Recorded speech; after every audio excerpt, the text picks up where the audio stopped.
tonight. This thing got me thanking God for life. Hey guys, what's going on? This is Ezra here, and welcome back to the Black on Bikes podcast on that crank.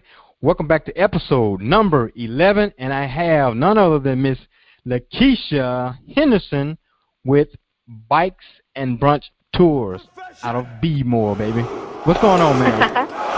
Hello, welcome, and thank you for having me on the show to talk about bikes, no S, and brunch tours with S. So just making sure, you know, these plurals get you confused with your websites and your social media, so you got to keep it straight. So. All right, I got you. Now, this lady right here has a whole bunch of energy, guys and gals. I've been talking to her. We talked a couple of days ago, and then we talked for already, almost a half an hour, even before we started the podcast, man. Just brainstorming. Yep. So here's the first question I have for you. Let's get right into it. What is popping in the Baltimore cycling scene? Just kind of give us a overview of what's going on, what it's like. More roadies, more commuters. Just kind of tell us what's going on. Well, thanks for asking. That is an excellent question. I almost feel there's a little pressure here because there's so much going on in the Baltimore cycling scene that I fear I might leave someone or something out. But I think first and foremost, and the largest sort of feature that's there, and I don't think a lot of people agree because you're talking 500 to 800 people at sometimes. What would be called critical mass in some other places. In Baltimore, we call our Baltimore Bike Party. It's the last Friday of every month, and whether you're new, whether you've never rode a bike before, or whether you're an experienced cyclist or pro, everyone is there. Everyone's having a great time. And the one thing that really captured me about it is that it makes a point to go through all of Baltimore, to visit all of the city, and makes a point as well to be very visible in neighborhoods where you don't have a lot of representation of bicycles on the road, but there may be an interest, need, or benefit to cycling, and it's just the energy and the love from the community that comes out to sort of wave and cheer on the ride, and even the kids that jump out on their bikes and come and ride along with us and the families, and it just becomes a thing at the end of the month. Like, nobody's talking about parties. Nobody's talking about the bar. Everybody's asking, are you going to bike party? And it is a party at the end. Man. It gets, if you Google Baltimore Bike Party, the videos are, yes, they are epic. Let me ask you, epic. Is there usually a central starting point every single time? So there is the same starting point. I think that, for instance, in Atlanta, the critical mass there, I think they do something similar. In Baltimore, it's at St. Mary's Park. I believe it changed at one point, but right now it has been consistently starting off at St. Mary's Park. So that's a great start point. But I should also squeeze in there are groups called the Mavens, Monday night all-women's ride. There is a Wednesday and a Thursday night ride. There are also other sort of smaller groups that I joke with. I say, is this a secret society that I'm a part of, or is it cool? And I want to give a shout-out to Tire Pressure because that's where I'm getting all my melanin bike love in Baltimore. You could be at work in the middle of the day. Say that name again, Tire Pressure. Tire Pressure. Okay. Tire Pressure, yes. Cool. Keep it pumped up. Keep it loaded because you might get a flat. But, yes, that I can definitely say has changed my social life in Baltimore. I can go out and I still want to ride, and it could be 10 o'clock at night. A text message goes out to a group, and people just start meeting at intersections and cross streets and just riding out, whether we're riding downtown or the tours, not the tours, the trails. But you asked me a specific question that I do want to answer. I would say that while I am sure that there's a competitive, kitted up, time clocking, mileage clocking group out there in Baltimore, the scene that I see that is the most popular are the road riders, the people who don't care what you're riding, how fast you're riding. It just feels more like it's about community, having some freedom, getting out on the road, connecting with other people, and, just being out there. So no judgment, open space, and that's really indicative, I think, of Baltimore, of just people just coming as they are and doing what they want to do together. Now, when you say you see more road riders, are they more like road bikes, or are they more commuter bikes, or are they more hybrids that you see, or about a mix of all? I'd say you have some. Yes. How can I put this? There are a lot of 6-gear fancy bikes out there that gives me bike envy. I'm a gear kind of girl myself. I don't know how people do it on the hills. I'm definitely dependent on my gears, but the 6 bike hang in there and they look good while you're doing it. So I would say there are a lot of that. But at the end of the day, just when I say road, I mean people actually riding on the road. So I ride a cyclocross. I actually got it after having a road bike, because I wanted to have sort of flexibility of coming on and off the road without a lot of weight, and also being able to put some miles in and put some loads on the bike as well if I needed to. But most people I see... Is your bike steel or titanium or aluminum or carbon? It's I want to say it's aluminum. Don't judge me out there, bike world, for not knowing. I know it's not titanium though. Yeah. I know that it's not titanium. Yeah. But no, I'd say that people ride a little bit of everything out there, but the most popular I'd say are 6-gear. Then I see you have a lot of cross. I don't see a lot of people doing mountain bikes on the roads, but they will bring them out and do it. But, of course, as you know, the bike nerds and bike junkies have a couple of bikes and parts to choose from, so they might show up with various bikes at any given time. Yeah, gotcha. Now, I talked to you last time that I talked to you, talked about like night riding and you guys stopping off at clubs. Will you share that briefly? I didn't say that. Yeah. Say what? I'm just joking.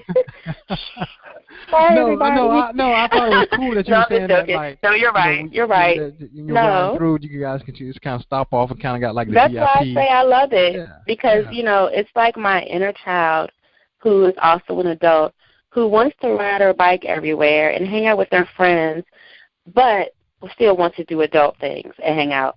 So I definitely would say that a lot of the rides that I've had the honor and the privilege to be part of, whether we're stopping off in the middle of a parking lot somewhere or a park or a bar, or even saying we want to dance and locking up together and going somewhere, it just really is a go-with-the-flow type of environment, who you're riding with, what it feels like outside, how much more riding you want to do. I mean, there's some nights where you might get as little as 5 miles in because you've made so many stops, either picking people up or dropping off places.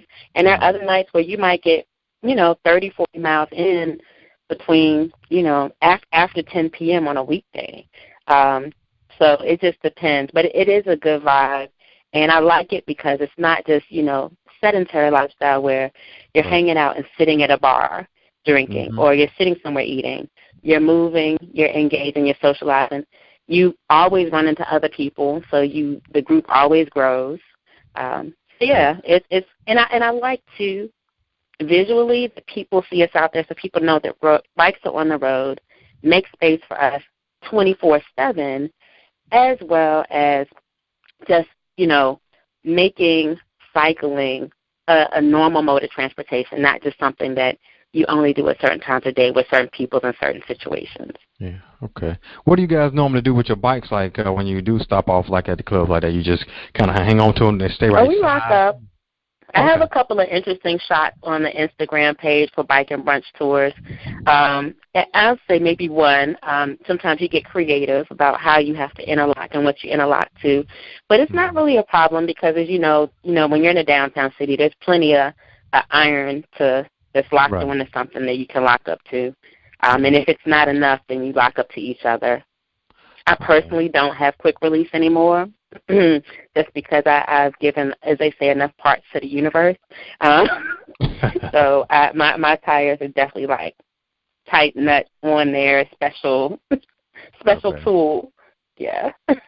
Now you was telling me also too that as far as like doing like the night rides, the nightlife rides, I guess you could say, that it was totally different, like night and day between Baltimore and D.C., which is literally just a few miles away. Well, I would say that ride-wise, it depends because shout out to the D.C. bicycle family. They do definitely ride at night, but I don't see it as much because I'm not usually there as much at night, and I do find the people who do ride in the evenings more so than night. They're probably more, it's probably not as organic of a ride.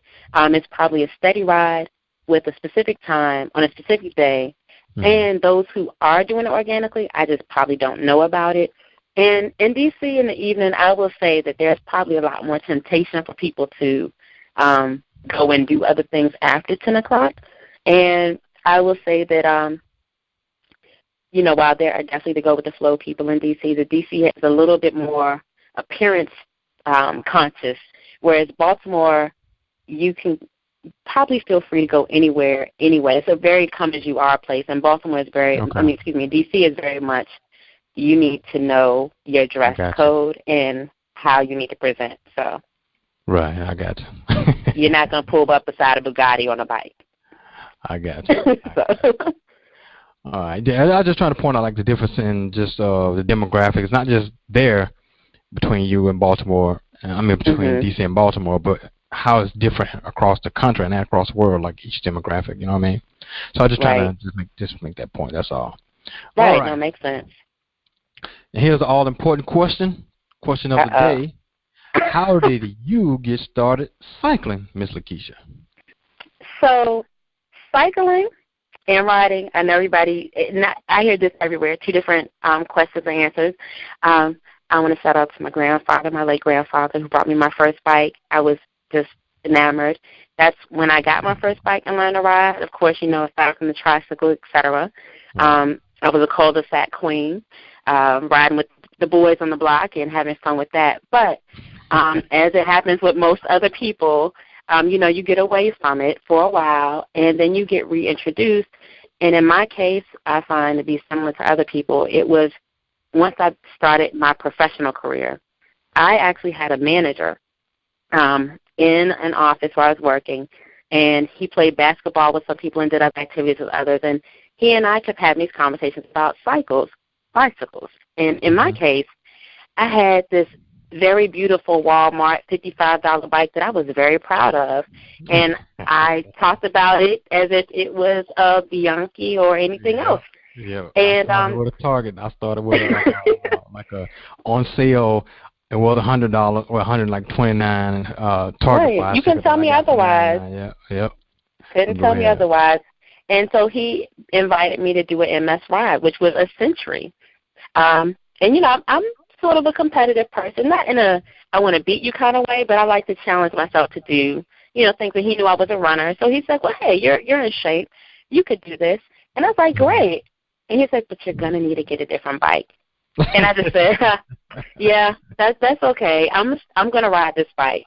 And after riding a couple of times and doing a couple of different things, I did give in, and I got on that. My first. You probably huffing and puffing. You probably like huffing and puffing and like to keep up. You weren't. Well, I said, hey, it's exercise. I don't understand. I'm exercising. If it's harder, then I'm just getting a better workout. That was my theory. But long and short. Let me put it like this. He was probably chilling, taking his time, talking to you, and you were working harder than he was working. Yeah, no, I definitely was. But then I was like, I'm getting the residuals out of this. But no, yes. But I ended up getting a Trek. I asked for the cheapest road bike in the shop because I definitely had sticker shock. Going from my $50 bike into a legitimate bike shop. Right. And I just was, and I'm definitely a functional person. You can't sell me something and not explain to me what I'm paying for. Like, what benefit am I paying for? So I'm like, why am I paying extra $450 right now? But I rode the bike, and let's just say that within a couple months, I was clipped in, had additional gears. I definitely started to appreciate the value. So I would say that my first, entree to the cycling world was as, a younger professional. Gotcha. Now, and just so everybody knows, Miss Lakeisha is an architect. Okay. I don't think they care, but No.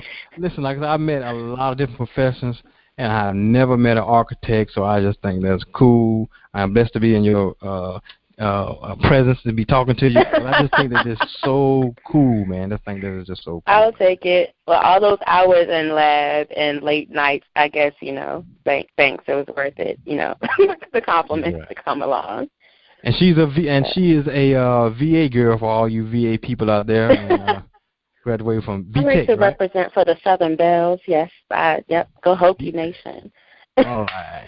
Well, a little bit of Geechee in her. People are from South Carolina, so yeah. Okay. Well, I wish I could claim to be so diverse in my cultural foundation, but I don't know. But yeah, South Carolina's in there too. Heavily. Gotcha. Yeah, I didn't tell you this, but my first duty station was Charleston, so I know a little bit about South Cackalack and the Somerville area. Yeah. I'm more of a north central in that area. PD. Okay. Shout out to the PD people. What's PD? So the PD is that region like Clio, Dillon, Cheraw. Is that close to Camden? Those places yeah, I want to say you could go ahead and throw Camden in there. I'd say the next big city to that area is like Florence, South Carolina. Okay. Gotcha. All righty. Now, let's get into how you found your inspiration to start the Biking Brunch tours. So, Biking and Brunch tours, I guess, interesting, you did mention the design aspect. It did grow out of my connection to the community and work that I did in the community with some renovation projects and connecting with organizations. But I was moved to start the company as a result of seeing sort of the under-recognized value in the community. Always sort of having to explain why I'm doing work over there, what's going on over there, or aren't you scared? And it just shocked me because I knew from the people in the community I spoke with and the community organizers how much value, how much history, how rich the legacy was there. And it was really shocking to me that people didn't speak to that first, that they always spoke to the negative first. So I wanted to do something that highlighted the pride and the legacy and the ongoing successes within the community and make sure that those things rose above the negative stigmas that laid there. Quite frankly, much not in part to the community members, but other elements that come into play when you start talking about policy, the laws that are enforced versus the ones that aren't. And you talk about lack of access to resources and lack of investment, and quite frankly, even lack of city services that are provided everywhere else in the city that aren't provided in maybe one or another. And also, I traveled a lot, and I was tired of people asking me, oh, is that where the Wire is? There was no other reference about places like Johns Hopkins or places like Micah, talking about the arts community, the legal community. Right. Nobody asked about, oh, isn't that Thurgood Marshall's childhood home? Nobody talked about Frederick Douglass and Isaac Myers or Billie Holiday and the jazz culture. So there's so much that has gone on there that I think should be the first thing that comes out of people's mouths. So that is why I started it. And I like to bike, so that put it together. And I like to eat. So that brunch part, that's definitely my greedy girl. Gotcha. Now, you know what I want to ask? Well, I actually want to make this statement. Now, I know by you being an architect, did that make you almost more automatic and more, I guess you could say, privy to the economic development side of the city versus where someone who's not either in city council or anything like that, they have to be more proactive in keeping up with the town hall meetings and stuff like that. So did you have a unique perspective or insight by being an architect in the city, or you have to be more proactive just like everybody else? I would definitely say I have to be just as proactive as everyone else. I think that, when it comes down to that, I might be more interested and I might be more pulled to some of those things, or I guess have tangents to certain circles as it relates to the development or the planning community. I do also have a master's degree in regional and city planning, and very much I'd say that planning community is what probably keeps me a little bit more engaged. But quite frankly, I think that I also get information from other people who aren't in either of those fields, but they're just generally more socially and community engaged. So I do think it's just about your Okay. individual initiative and interest in helping your community. Right. Okay. And I want to read this. It comes from the bikeandbrunchtours.com website. It's up under the About tab. I just want to read this one middle paragraph here. It says, We aspire to protect the legacy and vibrancy that lies within the communities. We hope to encourage dialogue, reconcile, and remove any misplaced stereotypes if you are moved to do so. We plan fun, informative, and eye-opening rides that may cross some harsh realities, but serve as a beacon to culture, history, and virtue that lie at Baltimore's core. And I read this, man. I'm reading this right now, and I'm getting goosebumps. I think that this is just so amazing, and I like to speak with people that are really thoughtful and passionate about what they do. So I just wanted to read that to the listeners and just understand that. Thank you. Thanks for sharing that. That's important. That's very important. And not just in Baltimore, everywhere. Right. So. Right. But I just wanted to just let them know where your passion lies. That's for why you started this. It wasn't just something out of the blue, but you actually have a purpose. And we do let people know. And I'm sorry about that. We do let people know though that definitely it's intentional.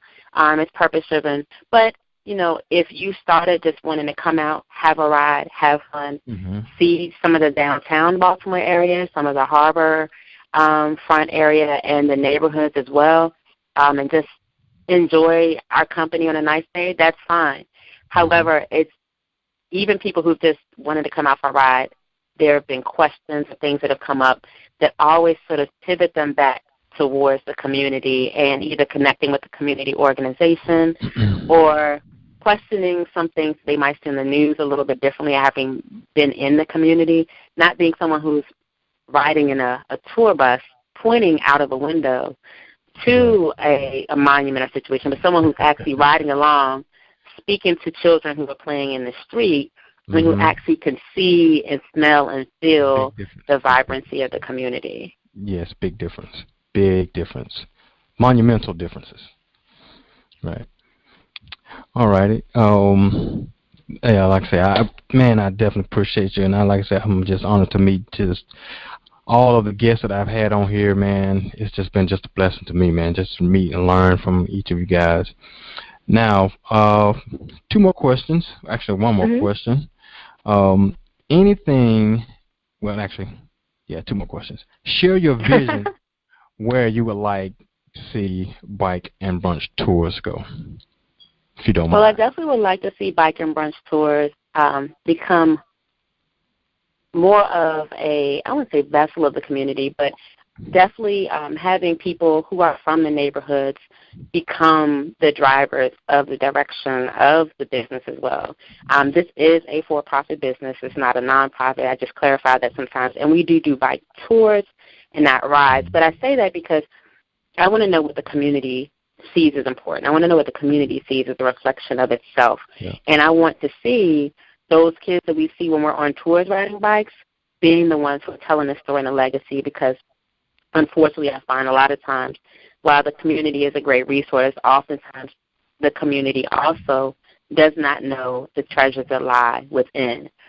So making sure that people then take pride in their community and possess that and then become the storytellers of the legacy of the community. Oh, yeah. And even furthermore, I like to see us in other cities, and I definitely am not about competing or duplicating. There are places like Atlanta and Birmingham that already have, bike tours that talk about some of the same things we're talking about. But I look to go to cities where there is rich history, legacy, and culture, and expand and do those same things, make those same connections to community.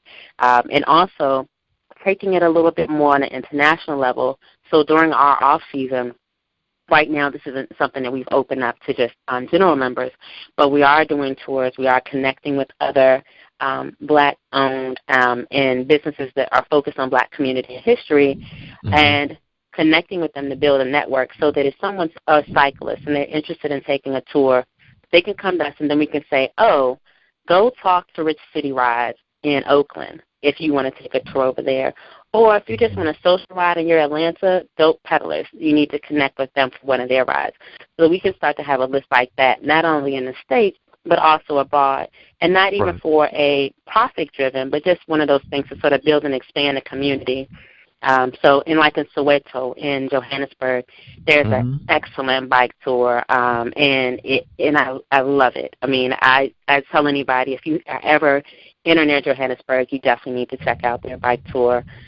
So that's sort of where the vision is going with that. And then being a countermeasure, not just in Baltimore, but across the U.S. and even in other areas outside. There are, places in other countries that are dealing with some of the same socio-political issues we are, but being a countermeasure to gentrification, so that even if your community doesn't feel that it's empowered to say, we're going to come in and we're going to develop our community on our own with our own funds, at a minimum, you can start telling your stories, and you can tell your stories to the people who are talking about coming in, whether it's the first-time home buyer, the small investor, or the major developer, so they can't say, we didn't know we tore down this monument. We can't say, we didn't know we, bulldozed over this history, or that we were affecting this community in such an adverse way. They then have the responsibility to say, we possess this information and this knowledge, and now we have to be more responsible about it. So I would hope, at a minimum. Yeah, that is, I didn't even know that was a part of your vision, and I think that's awesome, man. I really think that is really, really awesome, and it's very insightful, and it takes a lot of thought behind that to even think like that. You know what I mean? Thank you. I appreciate it. And I would say the same for your podcast. I definitely have learned a lot.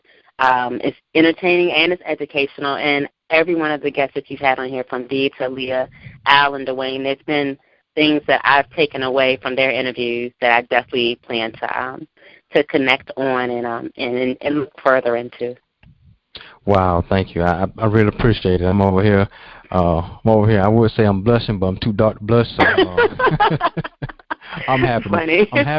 I'm happy that the podcast is finding its purpose was intended for in the beginning. So thank you. Great. All righty. Now, anything that you would like to share with the listeners that you've been wanting to share? Now, I think you had a couple of questions for me. Okay. I'll go with the share with the listeners part first, just to give you a little bit more. If people do want to come, take a tour, we're in our off season now. It's a little chilly. We still do rides, but more on a social level.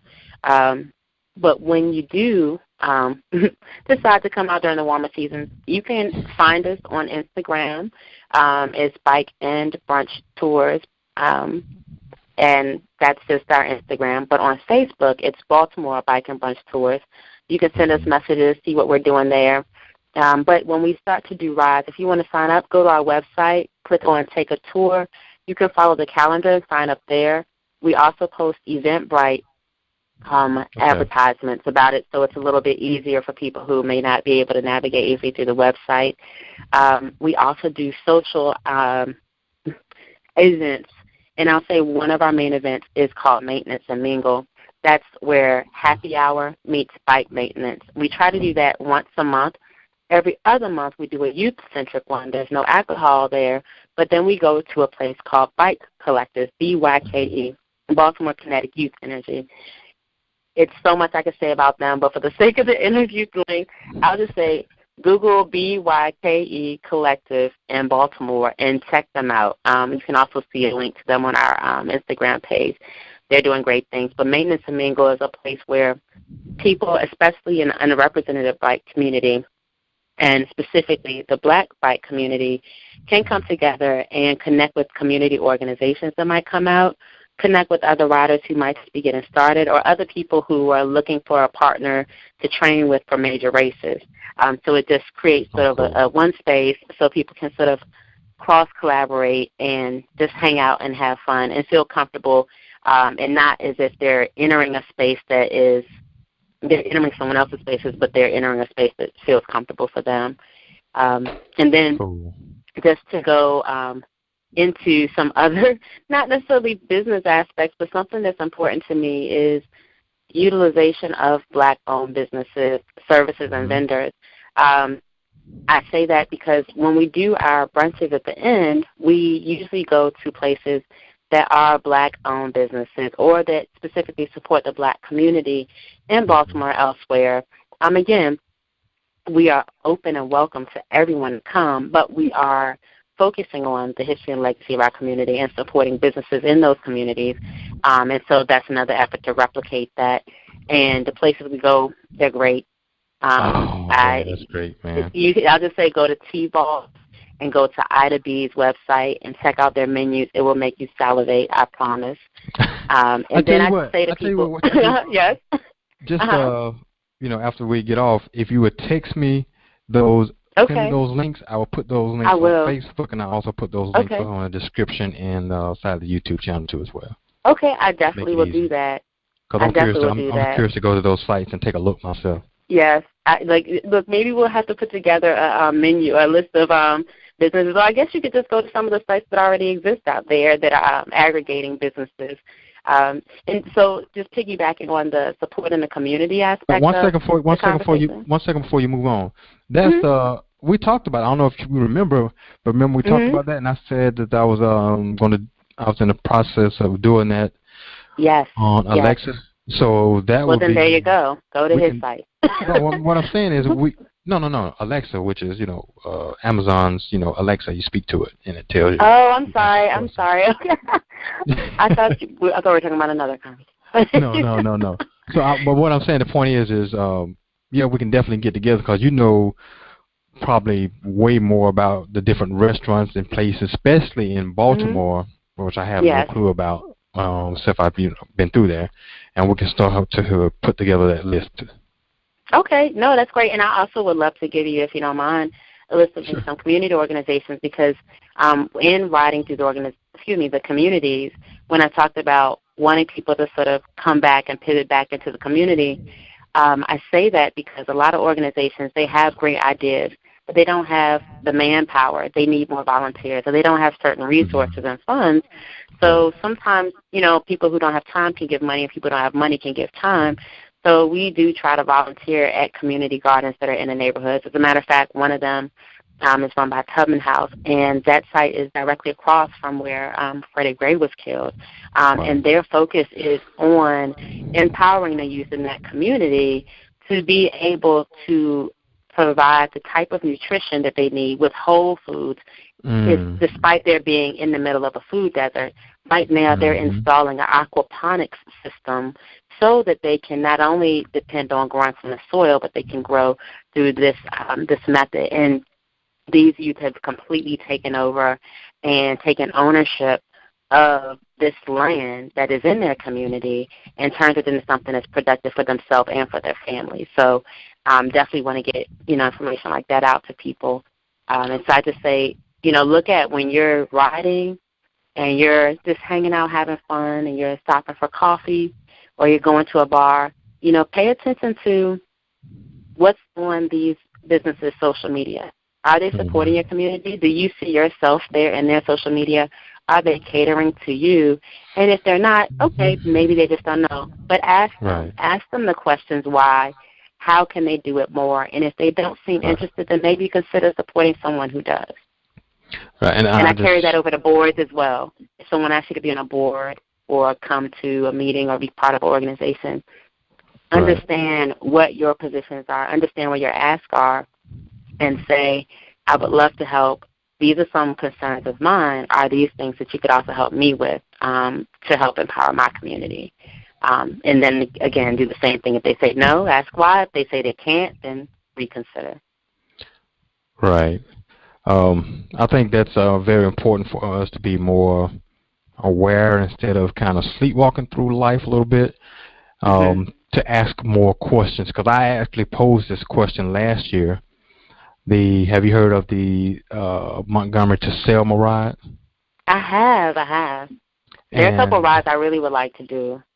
And here's the question that I posed in some of the cycling groups, and that is, where does the proceeds go? And everybody was like, wow, good question. We don't know. So I never got an answer on that, but I continued to do my research. So it turns out, supposedly, the funds goes towards the African American museum in Montgomery. Okay. Did you Yeah. follow up with the museum and ask them if they received the funds? The reason, like I said, supposedly, because we know that Red Cross was supposed to send the money to Haiti, but all right, yes, but I remember that. well, I'm not going to bash me because I don't know. I'm not going to speak on something I don't know about. But that is where the proceeds are supposed to go. All right, so like I say, it's just important that we do ask these questions to make sure that some of these things are benefiting our community and stuff like that. Yeah, I agree. Yeah. And some people, like I say, I give people the benefit of the doubt. Some people just don't know how.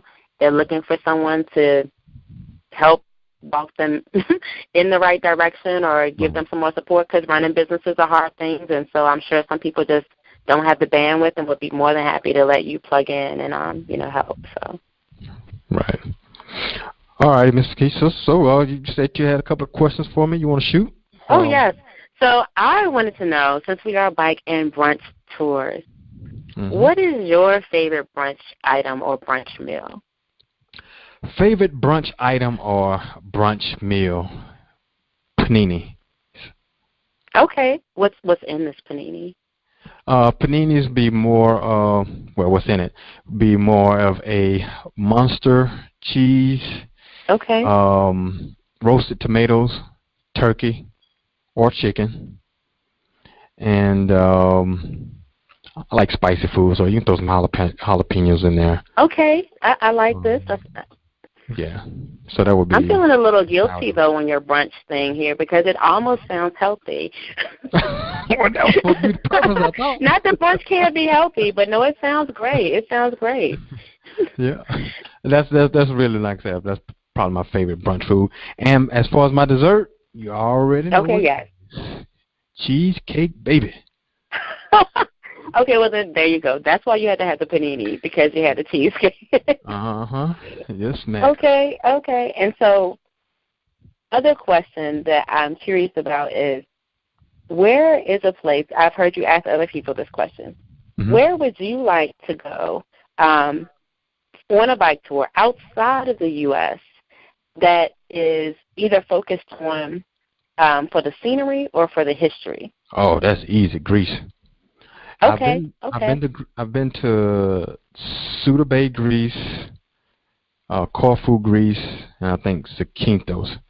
And I'm telling you, but like I said, I was younger then. I was just trying to get off the ship and go, find the party where the party's at. So right now, if I had a chance to do it over, man, it would be to enjoy the scenery. Definitely Greece. That's on my list as well. So that's good to know, to hear it from someone who is a cyclist and who's been there. So. Oh yeah, Greece, golly, that place is beautiful. Wow, and it's probably a little more affordable right now as well. So. Yeah, well, hey, and I don't know if I'm gonna share this with you. Unfortunately, based on their economic situation, so. Yeah. I know when last time we talked, we was talking about Noor. They're all the ones that did change their names to inclusive. I went and looked at it. Okay. So Noor is now inclusive. Inclusive. Okay. Oh, thank you for reminding. Yes, so Noor B&B. So for those who were wondering what we meant by Noor, we were having a conversation offline about Noor B&B, which is sort of the, it's the Black community's version of Airbnb as a result of a lot of things that were happening earlier. And I was not aware that, as just said here, that the name is now, inclusive, because I've seen social media that still shows and is, pushing forward with Noor B&B. So thanks for sharing that information. Yeah, and then the other thing is a very popular, where you can get a lot of great savings, is Skyscanner. And that's going to save you on your flights, both domestic and international. The only thing with that is there's no catch or anything like that, but the more open you are to dates and times and flight times, which you should be if you just want to just take the advantage of the best price possible. Right, deals. Yeah, the best deals. That's the only thing with it. And there's a lot of YouTube videos you guys can go and just put in, Skyscanner, and you're gonna hear like a lot of great reviews on that. Skyscanner, a lot of great savings on that too as well. Okay, those are great tips for the travelers out there. Definitely, hopefully in the next season we can have a couple more people to come on tours, and then in the off season take those same folks on some tours abroad and join in with some of the other groups that I mentioned and do this collectively. So I'm excited. And thanks again for, I really appreciate you giving me the opportunity to have this conversation with you on this great podcast. I'm a podcast lover. It gets me through a long drive. You're more than welcome. Like I say, I'm more glad and honored that you came on here and shared the information. Like I said, I just love your enthusiasm, and I love, like I say, your heart and your passion and your purpose behind what you're doing. That's the thing. Thank you. Purpose behind it, intentions behind it. Right, exactly. Because trust me, this is not a money maker. Yeah, and in case y'all don't know, just enough to keep me from being broke. But this is definitely not my cash cow. This is not what's putting the roof over my head. But just so you guys know, Miss Lakeisha is very humble. She actually, I have to tour with her about this. She actually tries to stay out of all of the pictures on bike tours. She tries to stay out of all of the pictures, man. I'm just trying to make sure it stays about the business. I want to focus it on the business. Mercy. Okay. But I've gotten a little pushback, so next time I post a picture, if it's me, I'm going to give you guys a shout out. She didn't even want to send me a picture. She sent me a picture of something like she was like 200,000 feet away with 5 other people. I'm like, I can't see this mess. And which one are you anyway? The company. It was about, I didn't want to have a picture of myself on the cover. But I have to do that for the podcast. I mean, I got you. But it was like a picture. I'll do better. I was standing on the bottom. She was at the top of Mount Rushmore somewhere with 5 other people, and I'm supposed to know which one is her, and you can't see her face, and you can't hardly see the bike. I'm like, what is this? Blame it on the pixels. Blame it on the pixels. Blame it on the pixels. Blame it on the distance. It's okay. I'll take it. I'll take my punishment. You're not the only one. Yeah, I know. But she finally sent me a couple of decent pictures. So. Okay. Yes. Okay. All right, Mr. Keisha, thank you so much for being on the podcast. And the very last thing, if you just would share all of your contact information with everybody so they know how to reach you. Thank you very much. So if you want to email us, you can email us at info. I'm sorry. Whoa, let's back up. Hopefully we're editing this one. You can email us at, we have a couple, bike and brunch tours at gmail.com. That's BIKENDBRUNCHTOURS at gmail.com. Facebook is Baltimore Bike and Brunch Tours, BALTIMORE, of course. Bike, no S, and Brunch Tours with the S. And Instagram, you can find us at Bike and Brunch Tours. So we're also on Twitter, but we're probably most active on Instagram and on Facebook. Gotcha. Well, Miss Lakeisha, thank you so much. Of course, as always, hang tight. I'll speak with you a little bit after the podcast. But I want to thank everybody for listening to The Crank, episode number 11 with Miss Lakeisha Henderson with Bike and Brunch Tours.com, all right? And with that, we'll see you guys in the next episode of That Crank. You know.